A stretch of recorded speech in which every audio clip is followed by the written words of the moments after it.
লাব্বাইক আল্লাহুম্মা লাব্বাইক আল্লাহুম্মা লাব্বাইক লা শারীকা লাক লাব্বাইক ইন্নাল হামদা ওয়া নি'মাতা লাকা ওয়াল মুলকা লা শারীকা লাকা। সবাই লাব্বাইক লাব্বাইক আল্লাহুম্মা লাব্বাইক এর অর্থ সবাই রব্বুল আলামিন আমরা তোমার দরবারে হাজির হয়ে গেছি, তোমার দরবারে হাজির হয়ে গেছি। আল্লাহ রাব্বুল আলামিন বলেন বান্দারে আমি তোমার জন্য হাজির আছি। যারা হালাল টাকা নিয়ে গেছে আল্লাহ তাদের ডাকে সাড়া দেয়, যারা হারাম টাকা নিয়ে হজে গেছে তারা যখন লাব্বাইক বলে আল্লাহ বলে লা লাব্বাইক মালু হারামুন ওয়া তাউ হারামুন। তুমি যে হজ করতে এসেছো তোমার টাকাগুলি হারাম, তোমার খাদ্যগুলি হারাম।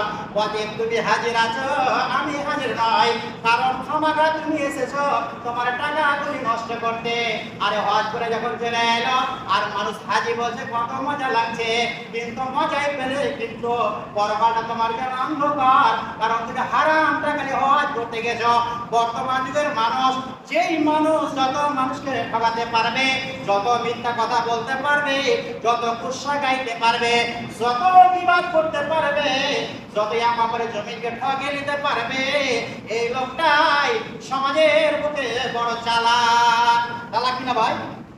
যে যত মানুষকে ঠকাতে পারবে, যত মিথ্যা কথা বলতে পারবে, এই লোকটাকে সমাজের বুকে হলো চালাক। আর এই মানুষটা সাধারণভাবে জীবন যাপন করে, মিথ্যা কথা বলতে পারে না, অপরকে ঠকাতে পারে না, অপরের জমি ফজিয়ে দিতে পারে না, এই লোকটা সমাজের বুকে বলে বড় খাপা। যদি ওর নাম লাও হয় বলে ওর এক নম্বরে খাপা, হে কিছুই জান না। বন্ধুরে আমার, আপনি এই কথাটা জেনে রাখেন, আপনি দুনিয়ায় চালাক হতে পারেন, কিন্তু আখিরাতে আপনি হলেন, আপনার আখিরাতটা আপনার জন্য অন্ধকার হয়ে গেছে, পরকালটা আপনার জন্য অন্ধকার হয়ে গেছে। আপনি মরলেই জাহান্নামে চলে যাবে, এতে কোনো সন্দেহ নাই, এতে কোনো সন্দেহ নাই। অতএব আমাদেরকে হালাল টাকা নিয়ে আমাদের জীবনযাপন করতে হবে, আমাদের রুচি হালাল হতে হবে, আমাদের পয়সা হালাল হতে হবে, আমাদের কাপড় হালাল হতে হবে, তাহলে আমাদের হজ কবুল হবে। এবং এক কথা জেনে রাখেন, হজ হচ্ছে ফরজ। জিনাদের মাল হয়ে গেছে, আমি বলতে চাই আপনাদেরকে হজ করতেই হবে।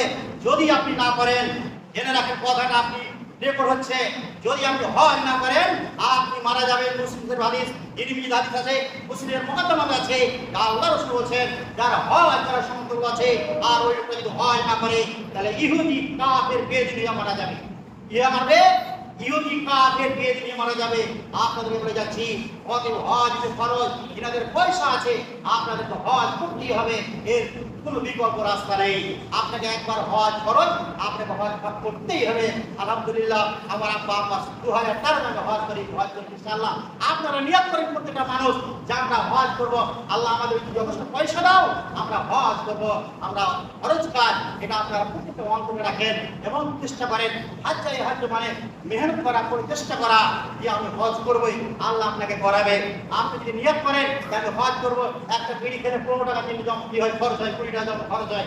ওই বিড়ির পয়সা যদি আপনি জমা করেন, আপনি 40 বছর যদি আপনি বিড়ির পয়সা 20 টাকা করে জমা করেন প্রতিদিন, একটা বিড়ি খেলে 20 টাকা খরচ হয় না ভাই? এটা বিড়ি না খালি টাকাটা জমা করে হজ করে দেবে কিনা? যাবে কি যাবে না? অবশ্যই যাবে। যদি আমরা চা খাই প্রতিদিন 50 টাকা বলে 50 টাকা চাই হয় না, আপনি 10 টাকা চা খান আর 40 টাকা বাঁচে জমা করেন, তো প্রতিদিন জমা করেন, হজ করবেন কিনা? অবশ্যই করবেন। আপনি চেষ্টা করলে প্রত্যেকটা মানুষ হজ করতে পারবে। আমরা নিয়ত করবো যে আল্লাহ রাসূলের কবর আমরা জিয়ারত করবো, দেখবো, এবং কাবা যে আছে অনেক কথা আছে, আমরা কাবা শরীফে যাবো, দর্শন করবো, আমরা দোয়া করবো, অনেক কথা সময় শেষ হয়ে গেছে, আমি আর আগে পারছি না, সময়ের বড় মূল্য আছে। আল্লাহ রাব্বুল আলামিন আমাদের সকলকে হজ করার এবং যেন অর্থ আল্লাহ আমাদেরকে দেয়, আমরা যেন হজ করতে পারি, আল্লাহ আমাদের হজ করার তৌফিক দান করেন। বলেন আমিন, আল্লাহুম্মা আমিন।